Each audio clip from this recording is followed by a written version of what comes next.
How's it going, everybody? So I'm back again with another movie review for you guys today. This time around, I'm talking about the latest Disney live-action film, The Nutcracker and the Four Realms. To be honest, I never really grew up reading The Nutcracker. It wasn't one of those Christmas stories I ever really read, so I don't really have that kind of nostalgic tie to it, which could be good or bad going into this film just due to the fact that I don't have that nostalgic tie, so I can't really compare it to anything, because I don't really remember it that much. But the promotional material looked fine, but it was interesting enough, you know, and Disney is Disney, so that's why I wanted to go see it. So let's talk about the film. I'm kind of conflicted about my thoughts about this film because there are some stuff I did rather enjoy, even though there was a fair amount I also kind of disliked as well.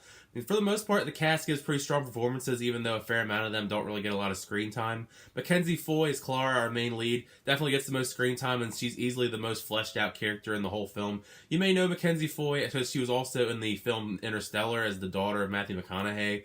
She actually is probably my favorite part of the film, other than the mouse, actually. But those are like the two characters I think get the best screen time out of all of them. Well, also the guy that played Philip the Nutcracker, I don't remember the actor's name off the top of my head, but he was fine as well. I mean, he was definitely a good compliment to Mackenzie Foy's character, but he had his flaws as well. Everyone else, like most of the main stars, the main like A-list talent you got, because you got Morgan Freeman, Helen Mirren, Keira Knightley, they really, like, it seemed like they weren't on set for very many days, because Morgan Freeman's, like, you know, he's one of the big people you see on all the promotional material for this film, and he's only in, like, 2 or 3 minutes of this film, somewhat in the beginning and a little bit at the end, because he kind of, like, bookends the film. And it's really weird, because you think going in he's going to be in it, like, more, and he's not.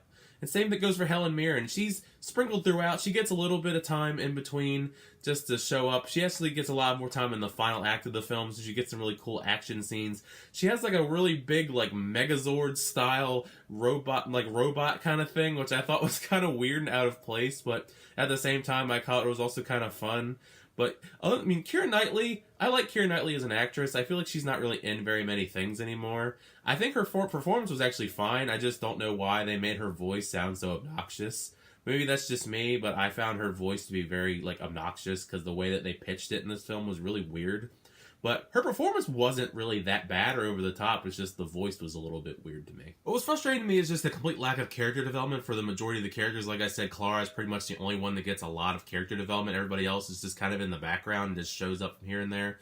Because they spend so much time in this film just expositing the exposition for the world that they're in, and the main plot is really predictable because there's really not much to the plot. It's very predictable. All she's going to do is going to get a key and help the realms, but that's really it. Like, and they spend so much time explaining this and her backstory that really doesn't explain a lot, because you don't really get a lot of the backstory, even though they try to explain so much of it, because they just move right along into her trying to go get the key, and we don't really know who most of these other key characters are, because we have these two other characters that are with Keira Knightley, and they're only in maybe 2 or 3 scenes. I mean, you see them on the poster. They're so forgettable, I don't even remember their names, but they're there, but they really don't do anything.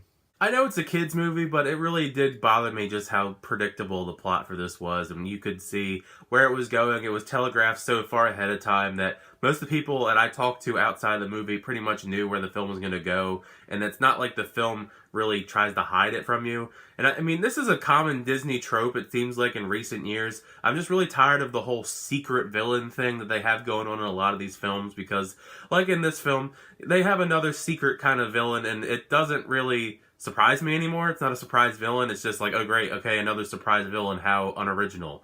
And it was just, why? Like, why can't we just have a villain or not have a villain? It doesn't need to be like the surprise villain anymore. Like, it just seems like they did it in Coco and Toy Story 2 and Toy Story 3 and so many other films that I could name off the top of my head Disney-wise. It's just like, it's just gotten old at this point. But not everything is negative. There are some fun moments. I actually like some of the action scenes that we get in this, even though they are kind of brief. And there is some good humor. Not all of the humor lands, but a lot of the humor with the mice, actually, in general, I like them. I mean, it was kind of cheesy, you know, pun intended, of course, but I liked it. I mean, I don't know if it was intended to be as cheesy as it was, but I think a lot of people are going to enjoy that, you know, small kids and adults alike. Like, the Megazord thing, the giant Megazord Helen Mirren has just throws me off just because of how ridiculously absurd it was. But in the context of the film, it does work, I guess, just because it is kind of an out there fairy tale.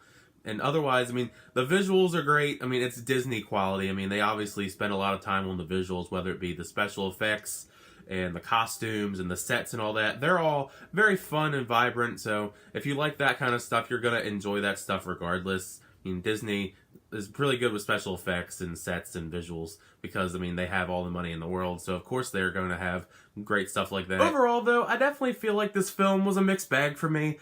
I did like some aspects, I did dislike some aspects, but you could have fun checking this film out. I mean, it's short, it's a little over an hour and a half long, like I said. If you're a Disney fan, you might as well check it out. It's a decent enough family Christmassy vibe kind of film that I think you'll enjoy. I mean, if you have kids, I think the kids will enjoy it as well because there's really nothing crazy or anything like that. It's definitely a very Disney kids film. It's meant for kids, and I think kids will enjoy it. Adults, maybe not as much, just because it is kind of like predictable, like I said, and some of this other stuff is kind of disappointing. But overall, I think it's okay. It's a mild recommendation. It's not horrible. Like, I didn't hate it like I did A Wrinkle in Time earlier this year, but I didn't, like, it's not going to be in my top 10 or anything. It's kind of like middle of the road. But those are just my quick thoughts on The Nutcracker and the Four Realms. Leave a comment in the comment section down below what you thought of the film when you check it out. Did you like it? Did you not like it? Are you looking forward to it? Are you not looking forward to it? Let me know. Thank you so much for checking out my video. If you enjoyed it, please feel free to leave a like, hit that subscribe button to keep up to date with all movie reviews, trailer reactions, unboxings, and more. But until next time, I'll see you guys later.